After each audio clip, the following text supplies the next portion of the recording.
Na semana passada, nós vimos aqui juntos que o crescimento espiritual demanda proximidade e comprometimento.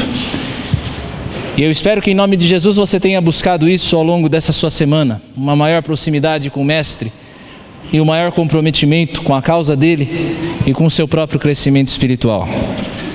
Hoje eu quero abordar com vocês sobre como Deus e nós interagimos para o nosso crescimento à imagem do Mestre. E essa reflexão vai se basear no texto de Filipenses capítulo 2, versos 12 e 13 que eu leio na Nova Versão Internacional e que diz assim: Assim, meus amados, como sempre vocês obedeceram, não apenas em minha presença, porém muito mais agora na minha ausência, ponham em ação a salvação de vocês com temor e tremor, pois é Deus quem efetua em vocês tanto querer quanto realizar, de acordo com a boa vontade dele. Qual é o comando do apóstolo Paulo para nós aqui? Qual é o verbo no imperativo? Ponham em... o que, irmãos? Ponham em ação a salvação de vocês. Esse é o comando da palavra de Deus para nós essa noite. Filipenses, a carta de Paulo aos Filipenses é uma das assim chamadas cartas da prisão. Documentos que o apóstolo Paulo provavelmente registrou durante a sua prisão em Roma, conforme nos descreve o livro de Atos dos Apóstolos no capítulo 28. A prisão de Paulo certamente preocupava as igrejas da sua época, especialmente aquelas igrejas que o apóstolo Paulo mesmo fundou, aquelas igrejas que ele pessoalmente fundou. Mas essa preocupação com a prisão de Paulo afetava de maneira especial a igreja de Filipos. Essa preocupação se manifesta na carta, nas entrelinhas da carta, quando nós percebemos que essa igreja, ao saber das notícias da prisão de Paulo, ela prepara uma oferta de uma boa soma, pelo que nós podemos entender, e remete a Paulo, ali na prisão, numa viagem de mais de 1000 quilômetros, através das mãos do seu obreiro Epafrodito. Essa igreja era uma igreja que se preocupava com Paulo. Paulo, como nós podemos ver, no capítulo 4, verso 14 dessa carta, ele agradece o cuidado. Ele diz: vocês fazem bem em se associar comigo nas minhas tribulações. Paulo tem um coração grato por essa atitude generosa da igreja de Filipos, mas também nas entrelinhas você percebe uma preocupação do apóstolo. Paulo, ele se mostra preocupado. E a preocupação de Paulo residia no fato de como os filipenses eles iriam reagir à ausência do apóstolo.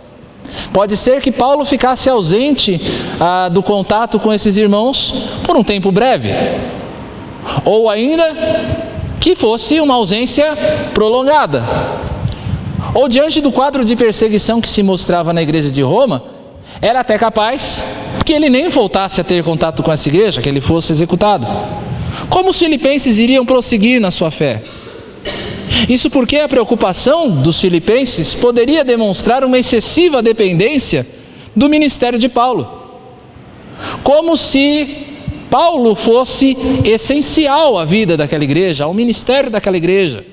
Essa era uma das preocupações de Paulo que nós percebemos na entrelinha da carta. No capítulo 1, verso 27, Paulo vai exortar os filipenses a manterem o bom procedimento, seja na presença ou seja na ausência deles. Quando ele diz assim: não importa o que aconteça, exerçam a sua cidadania de maneira digna do Evangelho de Cristo, para que assim, quer eu vá e os veja, quer apenas ouça a seu respeito em minha ausência, fique eu sabendo que vocês permanecem firmes num só espírito, lutando unânimes pela fé evangélica. Ou seja, o que eu quero ouvir de vocês, mesmo eu estando ausente, é que vocês continuam firmes. A fé de vocês não depende de mim. O ministério de vocês, filipenses, não depende de mim. Do mesmo maneira como o ministério desta igreja, da igreja Atalaia, não depende do César. Como não dependia do pastor Eduardo. Como não depende dos nossos presbíteros. Ou de qualquer outro oficial. O ministério dessa igreja depende apenas de Jesus. O modelo de ministério a ser seguido não é o ministério de Paulo. O modelo de ministério a ser seguido é o ministério de Jesus Cristo, como nós podemos ver nos versos 5 a 11 dessa carta. Jesus é um modelo, por exemplo, do serviço humilde em favor do próximo. Você conhece bem os versos 5 a 11, não é? Jesus que se humilhou, assumindo forma de servo. Jesus é o modelo do serviço humilde em favor do próximo. Jesus também é um modelo da obediência paciente em meio ao sofrimento. Nós podemos perceber isso nos versos 5 a 11, quando se diz que ele foi obediente até a morte e morte de cruz. Jesus foi obediente, ele é o modelo da obediência. Jesus também é um modelo da recompensa em glória daquele que é fiel, porque Deus o exaltou sobremaneira e deu-lhe um nome que está acima de todo nome. Então aquele que segue Jesus no seu modelo de vida, no seu modelo de sofrimento, pode ter certeza da recompensa que lhe espera na glória do Pai. Jesus é um modelo então a ser seguido, e é por isso então que a nossa série também se chama Crescendo a Imagem do Mestre, crescendo a imagem de Jesus Cristo. Assim, quer na presença do apóstolo e muito mais na ausência dele, a fé dos filipenses deveria ser uma fé operosa, uma fé que produz frutos segundo o modelo de Cristo, sabendo que a nossa resposta, a minha resposta, a sua resposta à ação de Deus na nossa vida, ela não pode ser uma resposta passiva. Você não pode simplesmente receber passivamente aquilo que Deus faz. A sua fé deve ser uma fé operosa. É por isso que o título da nossa mensagem hoje é Deus opera. Você acredita que Deus opera? Acredita nisso? Deus opera. Mas e nós? E eu? E você? Você opera? O que é que cabe a nós? O que cabe a nós nessa história? No verso 12, como nós já repetimos aqui, o apóstolo Paulo diz: ponham em ação a salvação de vocês com temor e tremor. Decore isso, memorize. Ponham em ação a salvação de vocês com temor e tremor. Memorize isso. Você tem que levar isso para a vida. Ponha em ação a sua salvação com temor e tremor. Pôr em ação, essa expressão verbal, pôr em ação, em outros contextos, é traduzido como produzir. Produzir. Esse pôr em ação pode ser traduzido como produzir. Isso para mostrar que a salvação, meus irmãos, ela deve gerar fruto. Salvação deve gerar frutos. A salvação sem frutos não é uma salvação verdadeira.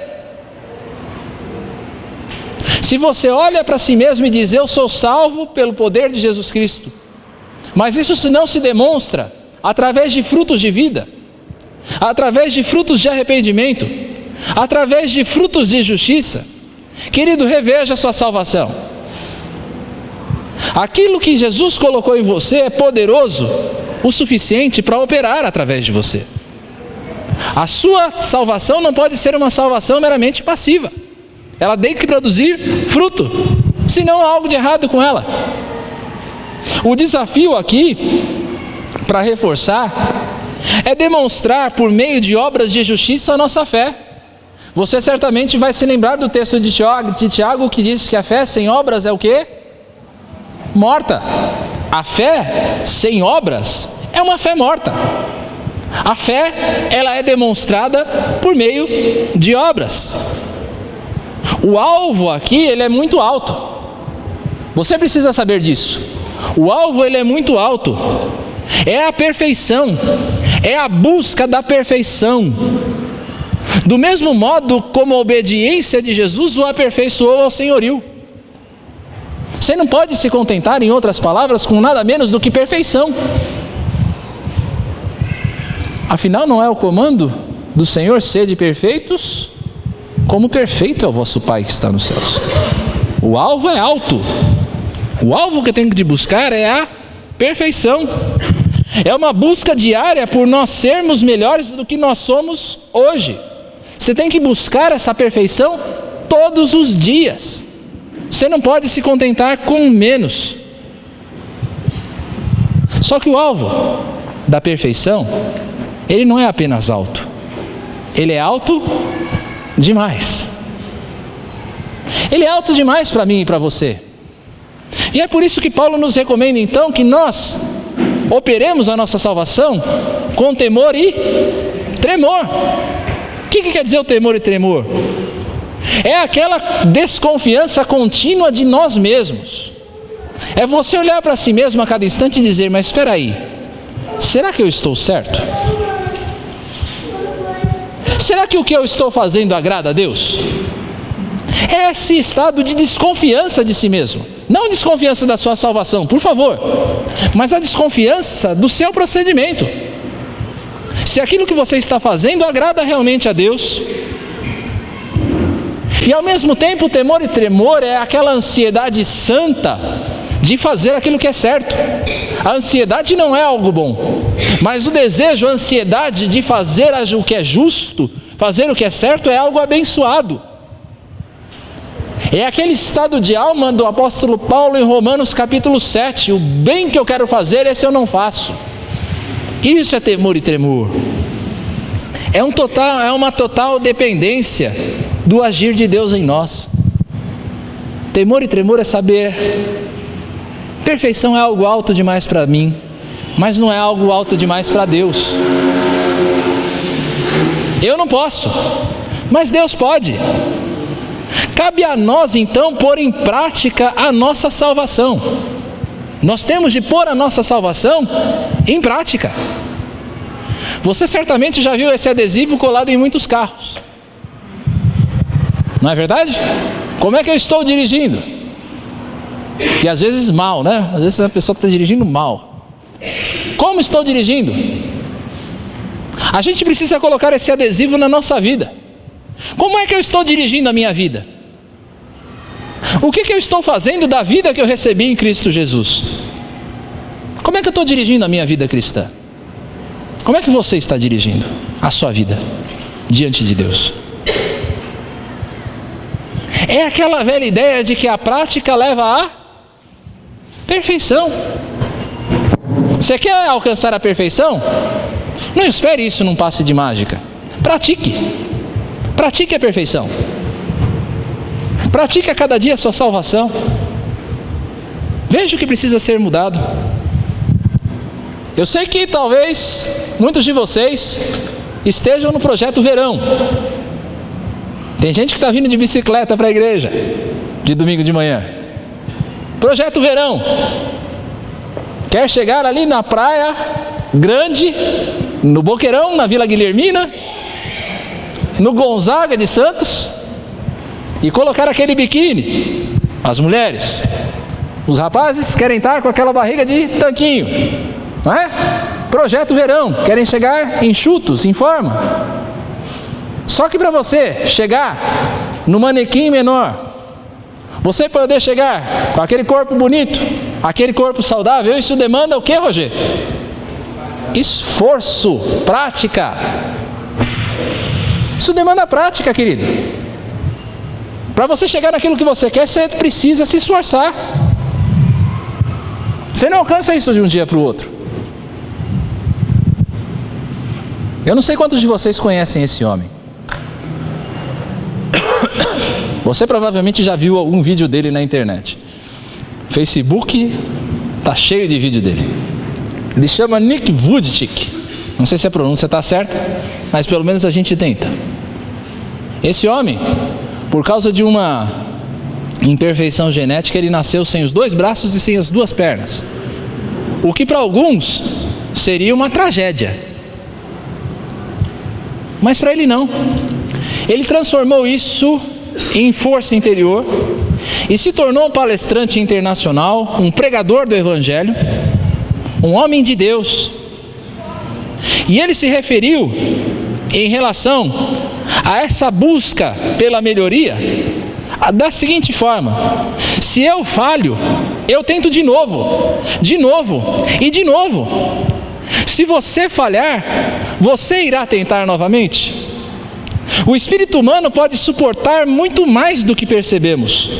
O que importa é como você vai chegar ao final. Você vai chegar ao final mais forte? Como é que você quer chegar ao final? Como é que você quer se apresentar diante de Deus? Débil? Imaturo na fé? Ou você quer chegar forte diante de Cristo? Não uma força que vem de você mesmo, mas naquela disposição de buscar a vontade de Deus e buscar o poder de Deus para alcançá-la. A perfeição é um alvo alto demais para mim e para você, certamente. Ser perfeito é um alvo que está distante daquilo que nós, como seres humanos, podemos fazer, não é verdade? É por isso que o apóstolo Paulo vai dizer no fim dessa carta, um texto que você conhece muito bem, talvez até mesmo sem saber que ela pertence a Filipenses. Quando ele diz, tudo posso, mais uma vez, tudo posso, naquele que me fortalece. Você não pode, por si mesmo, alcançar a perfeição. Você, por si mesmo, não pode ser aperfeiçoado. Mas com Deus, você pode ser muito melhor do que você é hoje. Você pode ser muito mais forte do que você é hoje. Você pode ser muito mais parecido com Cristo do que você é hoje.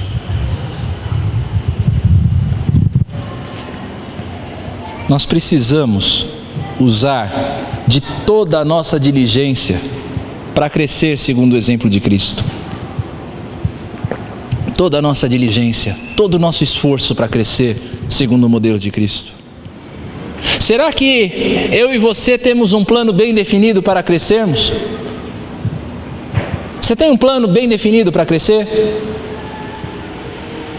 Talvez no teu projeto verão você tenha um plano bem definido de exercício. Eu vou fazer exercício de segunda, quarta e sexta, vou nadar, vou correr tantos quilômetros, vou pedalar tantos quilômetros. Mas você tem um plano bem definido para você crescer espiritualmente? Você sabe onde você quer chegar? Você sabe onde você quer chegar? Você está disposto a pagar o preço por isso? Quais são os esqueletos no armário de que nós precisamos nos livrar para crescer? E a gente guarda os nossos esqueletos no armário, aqueles nossos pecados favoritos, não é? Aqueles que a gente não quer largar de jeito nenhum. Você tem, porque eu tenho também. Qual é o esqueleto que você precisa largar? Isso demanda esforço, isso demanda vigilância, isso demanda oração, isso demanda cautela. O que é que você precisa abandonar? Pelo poder de Deus. É difícil? O que você acha? Você acha que é difícil? Olá? Você acha difícil? É difícil. Mas certamente essa não é uma luta solitária. E é isso que o apóstolo Paulo quer mostrar na segunda parte do texto. Essa não é uma luta solitária. O verso 13 vai dizer, pois é Deus quem opera, ou Deus quem efetua, em vocês, ou em vós, dependendo se é revista atualizada, tanto querer, quanto realizar, segundo a sua boa vontade. Deus é quem opera, Deus é quem efetua em vocês, tanto querer, quanto realizar, segundo a sua boa vontade.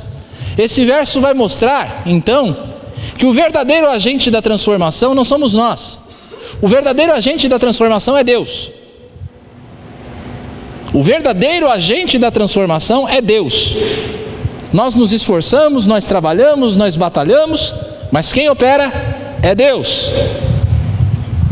O verbo, no original, que o apóstolo Paulo usa para esse operar, para esse efetuar, é esse verbo que você vê aí.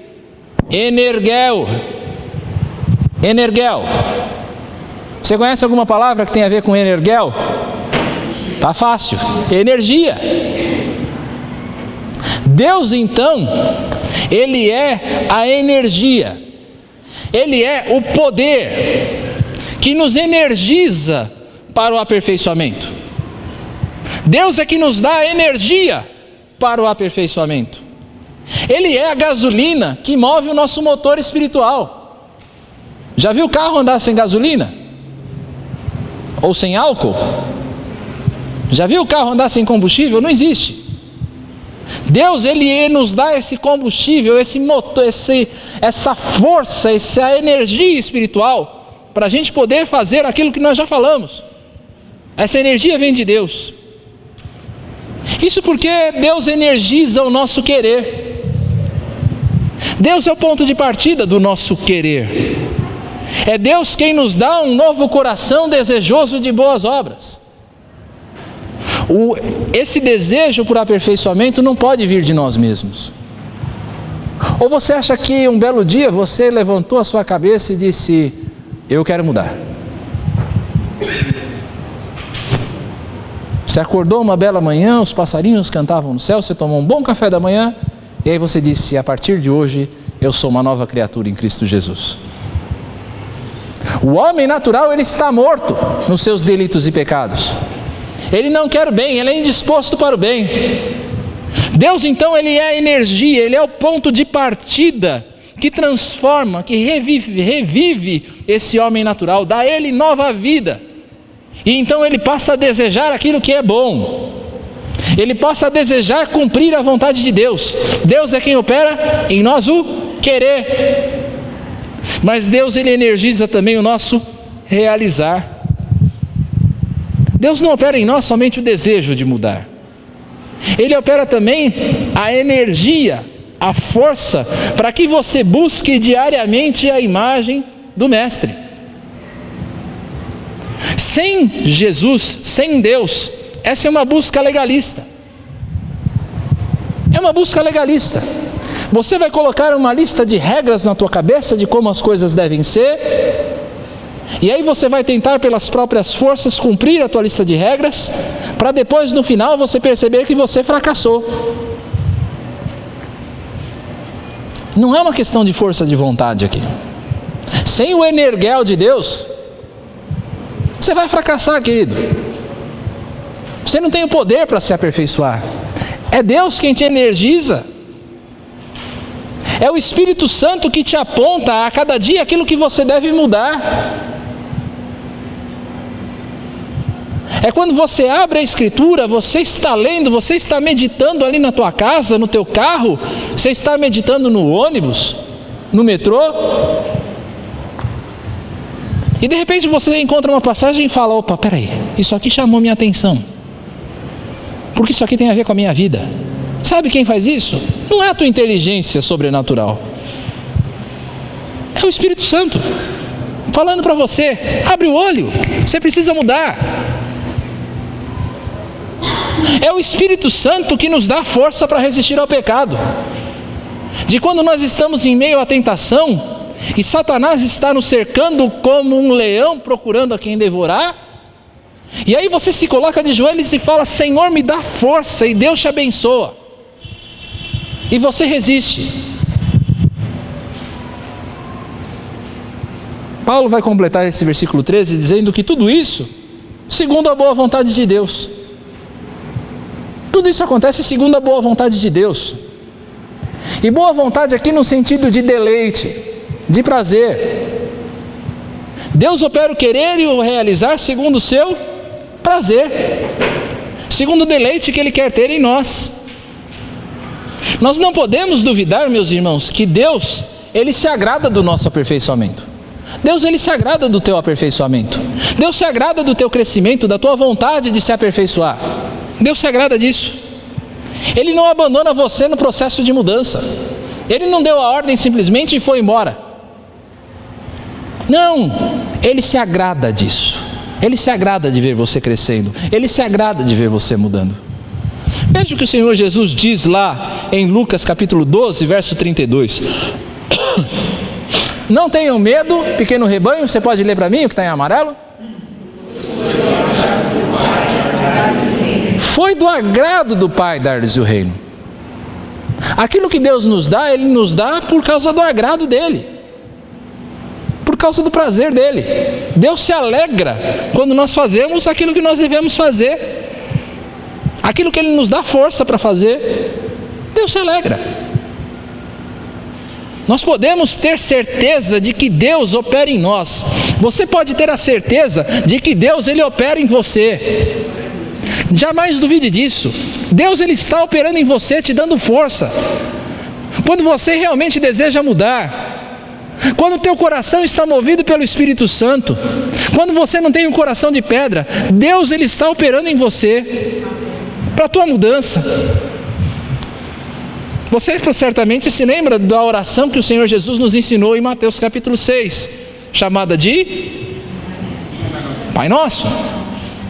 Quando Ele diz assim: e não nos deixes cair em tentação, mas livra-nos do mal. Por que cargas d'água? O Senhor Jesus iria nos dizer, iria nos instruir para que nós orássemos por livramento, se Deus não pudesse ou não quisesse nos livrar.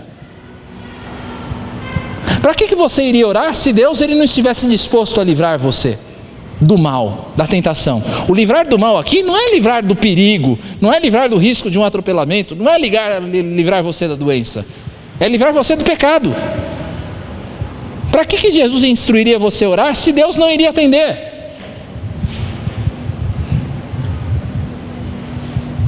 Em 1 Coríntios 10, verso 13, o apóstolo Paulo vai dizer: não sobreveio a vocês tentação que não fosse comum aos homens.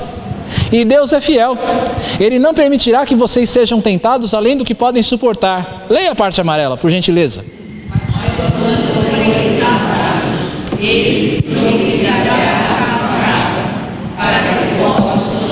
O que é que Deus vai fazer quando você estiver sendo tentado? Ele vai te providenciar um escape. Ninguém pode dizer que foi tentado além das suas forças. Se você escolheu cair, se você escolheu ceder ao pecado, é por tua única e exclusiva responsabilidade. Não vem me dizer que o pecado era mais forte que você.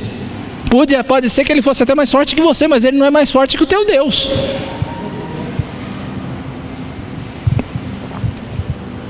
Uma pesquisa de 2012, com leitores do Discipleship Journal americano, o jornal de discipulado americano, classificou as áreas de maior desafio espiritual para esses leitores. Em primeiro lugar, ficou o materialismo. Numa cultura americana, parece ser bem razoável que o materialismo seja o primeiro lugar dessa pesquisa. Em segundo lugar, o orgulho. Em terceiro lugar, o egocentrismo. Em quarto lugar, a preguiça. Em quinto lugar, empatados: ira, amargura e luxúria. Sexta, inveja. Sétimo, glutonaria. E oitavo, a mentira. As áreas em que esses crentes americanos tinham mais dificuldade de enfrentar, as maiores tentações. Os entrevistados observaram que as tentações eram mais poderosas ou mais fortes quando eles tinham negligenciado o seu tempo com Deus. Sabe quanto por cento? 81% dos casos achavam que as tentações eram mais fortes quando eles tinham negligenciado o seu tempo com Deus. Por outro lado, 84% achavam que eles estavam mais fortes para resistir à tentação por meio da oração. A oração dava força para eles resistirem. E 66% disseram que eles se sentiam mais fortes por meio do estudo bíblico, quando eles pegavam a Bíblia e meditavam. O que isso mostra para você? Você entendeu os dados? Você entendeu a pesquisa? Eles se sentiam mais fortes quando eles estavam praticando disciplinas espirituais, quando eles estavam confiando em Deus e não na sua própria força. Deus estava operando neles. Deus opera nesses crentes quando eles se colocam à disposição, quando eles abrem o coração e deixam Deus trabalhar. Tiago 4,7, um texto que certamente você também conhece bem, ou deveria. Portanto, submetam-se a Deus, resistam ao diabo, sujeite-se a Deus e o diabo foge. Você já foi perseguido por um cachorro? Eu já contei para vocês. Tomei uma bela mordida, onde não convém mencionar. Se o cachorro vem para você, alguns cachorros são mais loucos, né? Mas se o cachorro vem para você, au, au, au, au, au, au, au, e você corre, ele corre de você. Agora se o cachorro vem, au, au, au, e você bate o pé firme, e olha no olho dele e enfrenta, sai daqui, ele foge. E assim é o diabo. Sujeitai-vos a Deus, resistir ao diabo, e ele vai fugir de você. O quanto você tem procurado crescer? O quanto você tem procurado crescer? O quanto você tem resistido ao mal segundo as suas próprias forças? Quanto você tem tentado crescer e chegar nessa perfeição pela tua própria força? Querido, não tente. Você só vai conseguir crescer, você só vai conseguir se aperfeiçoar, você só vai conseguir ser mais parecido com Jesus Cristo se você se lançar aos pés da cruz. Nós lemos hoje de manhã aqui na escola bíblica o texto de João 3, verso 30, quando João Batista diz: convém que ele cresça e que eu diminua. O crescimento do crente não é um crescimento para cima, é um crescimento para baixo. Quanto mais ele diminui, mais ele cresce. Quanto mais ele confessa a sua incapacidade, mais forte ele é. 2 Coríntios capítulo 5, salvo engano, o apóstolo Paulo diz: porque quando eu sou fraco, aí é que eu sou forte. Deus, ele está operando. Você crê nisso, que Deus está operando? E nós? E nós? E você? Deus está operando, e nós? E você? E eu? Nós temos empenhado o nosso esforço e diligência. Nós temos exercitado a nossa dependência no poder de Deus para crescer a imagem de Cristo? Ou nós temos sido negligentes? Eu e você, nós não podemos nos esquecer jamais de que mesmo Jesus, preste bem atenção, mesmo Jesus na sua pior hora, no Getsemane, ele permaneceu em firme resolução, obediente até a morte, e morte de cruz, confiando no poder e na vontade do Pai. Quando você olha para a cena do Getsemane, você não vê Jesus em pé. E nós estamos falando de Jesus. Você é melhor que Ele? Você é mais forte que Ele? Pois Jesus, naquela hora, se colocou de joelhos e orou ao Pai para que desse forças para que Ele vencesse aquela hora. E nós estamos falando de Jesus Cristo. E você? Tem crescido para cima ou tem crescido para baixo? Como é que eu posso pôr em ação a minha salvação? Como é que eu e você podemos pôr em ação a nossa salvação? Faça um inventário espiritual para começar. Faça um levantamento do seu estado espiritual. O que é que eu tenho de positivo em mim que deve ser incentivado? Sim, porque nós não temos apenas coisas negativas em nós. Deus nos dá características boas. Pelo seu poder, pela sua graça, Deus faz coisas boas em nós. Nós somos o que somos, não por nossa causa, mas por causa dele. Mas ele nos dá coisas boas. Dons, talentos, características, caráter transformado. O que é que você tem de bom que deve ser incentivado? Que você precisa investir nisso, para você ser melhor. Um dos nossos lemas, um dos nossos slogans aqui da Atalaia, hoje a gente não usa mais tanto ele, mas era unidos em busca da excelência. Nós não estamos buscando apenas o bom, nós temos de buscar o ótimo. Você está bem? Glória a Deus. Então agora busque o excelente. Busque o excelente. A excelência de Deus na tua vida. E o que é que você tem ao fazer esse inventário espiritual? O que é que você tem de mal, de negativo e que deve ser combatido? Seja sincero consigo mesmo. Nós também temos coisas ruins. Por melhores crentes que nós sejamos, Ainda tem aquela parcela de velho homem nosso que às vezes insiste em pular, né? Assim, e aparecer no meio da nossa luz aquela mancha de trevas. O que você tem de mal, de negativo, que precisa ser combatido? Qual é o pecado que você precisa abandonar? Faça um inventário espiritual. Faça um inventário espiritual. Se você quer pôr em ação a sua salvação, leve as suas conclusões à ação.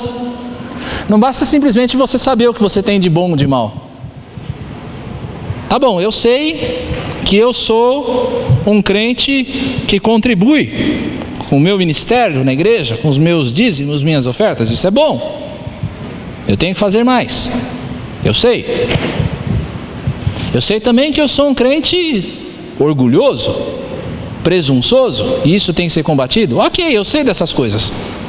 Só que se você simplesmente sabe disso e não faz nada a respeito, diz a palavra de Deus lá em Tiago que você é como um homem que vê a sua imagem no espelho, vira as costas e vai embora.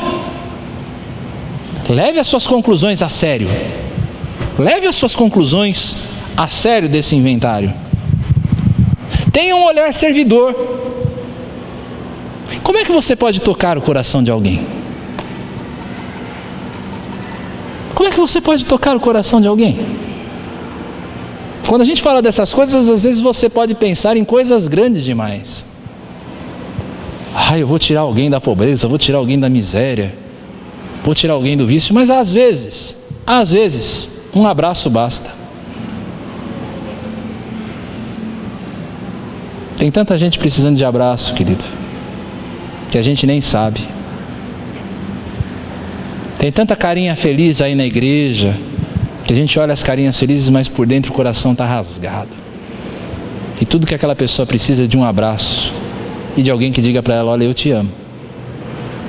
Como é que você pode tocar o coração de alguém? Tenha um olhar servidor. Seja espiritualmente disciplinado. O que eu quero dizer com espiritualmente disciplinado? Pratique uma vida de oração. Reserve um tempo todo dia para falar com Deus.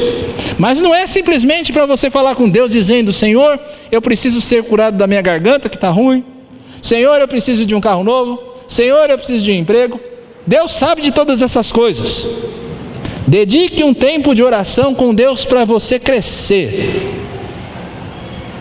Dedique um tempo de oração com Deus para você falar com Deus e dizer: Deus, o que eu preciso mudar? Como é que o Senhor me vê? Porque talvez eu esteja me vendo de maneira errada, então me mostra como é que o Senhor me vê.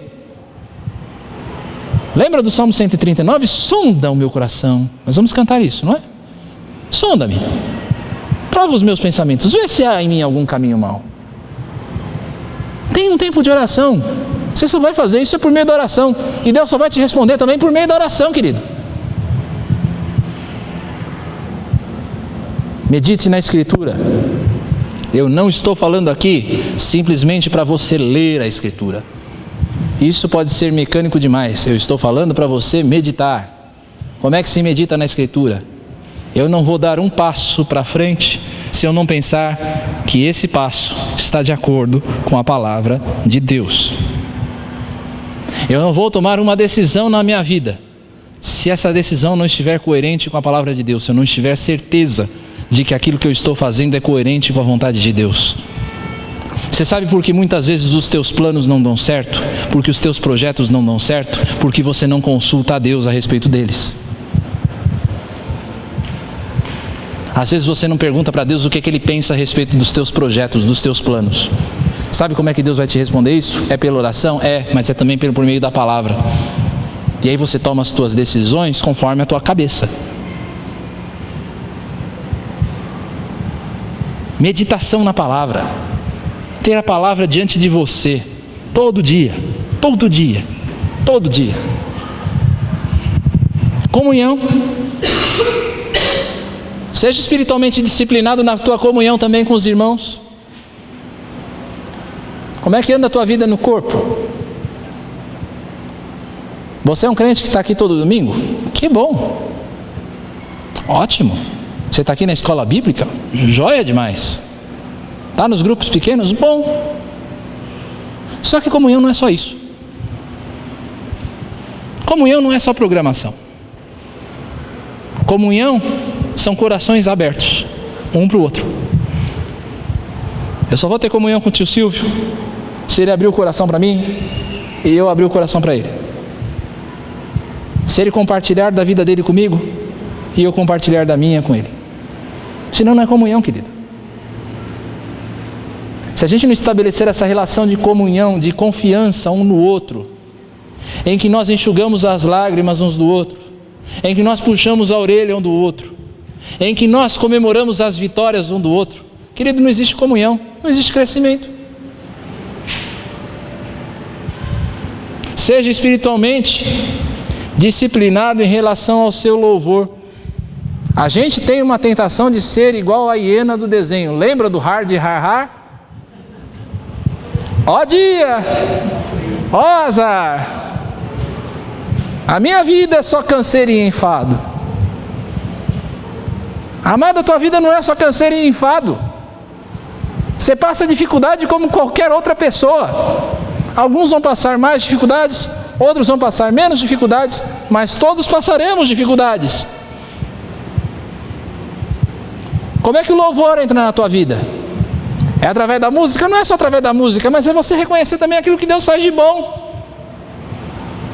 Tenho falado isso em reunião do conselho, em relação de ministério. A gente às vezes tem a tendência de olhar para a igreja e dizer: as coisas não funcionam, as coisas não vão bem, nada está funcionando, é tudo uma porcaria. Não é verdade? Às vezes a gente olha assim para a igreja. Mas peraí, e o que Deus está fazendo de bom? O que Deus está fazendo de bom aqui na igreja? E a gente canta louvor por isso.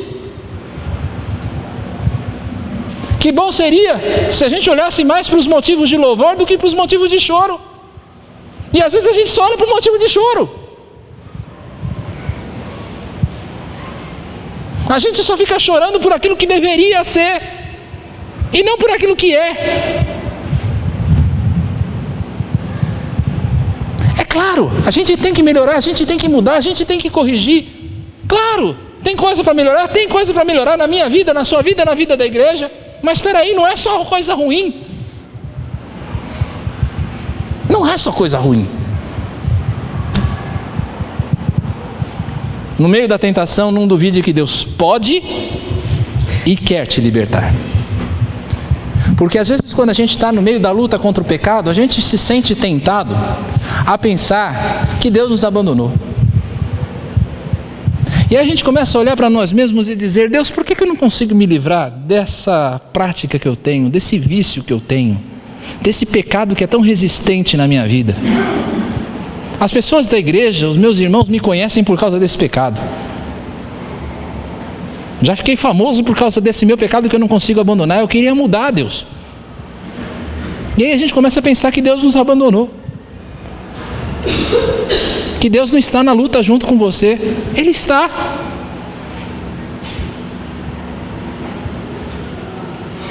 Só que aí entra aquilo que o Edwin Orr, e a gente vai, se Deus quiser, estudar com o Edwin Orr no ano que vem, o A Procura de Deus. Ele diz que às vezes a gente coloca véus na nossa relação com Deus. Véus. Nós colocamos, não é Deus. Nós, com o nosso pecado, com a nossa falha, com a nossa limitação, a gente vai colocando véus na frente do nosso relacionamento com Deus, de tal forma que a gente já não vê mais Deus agindo. Querido, Deus está com você.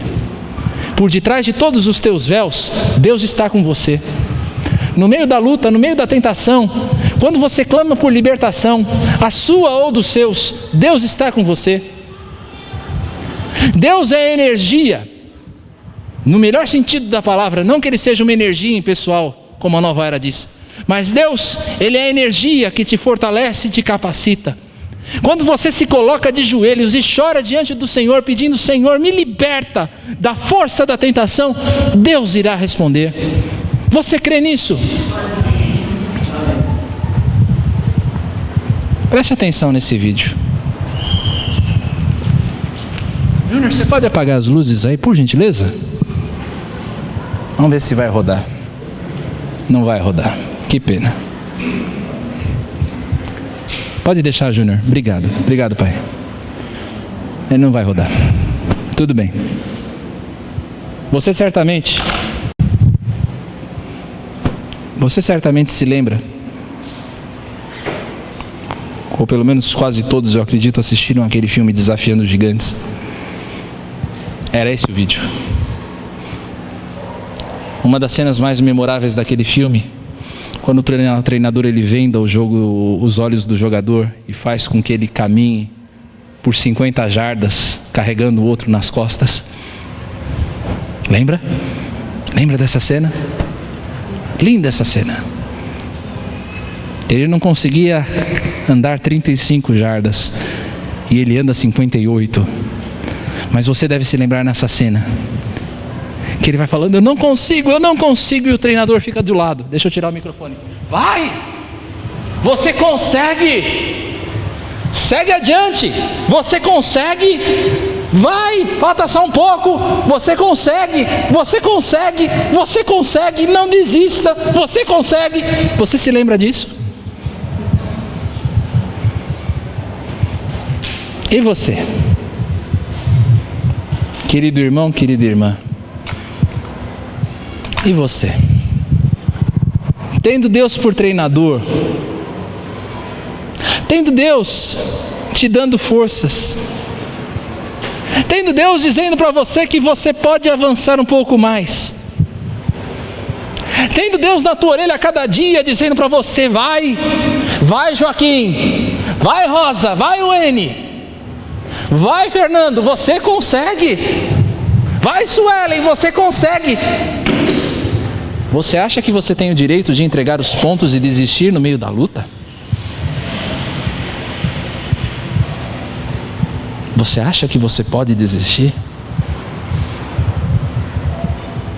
Deus está com você. Que Deus nos abençoe, queridos, a crescer segundo a imagem do seu Filho. Que Deus nos abençoe e que pelo poder de Deus nós chegamos cada dia mais na perfeição que Ele deseja de cada um de nós.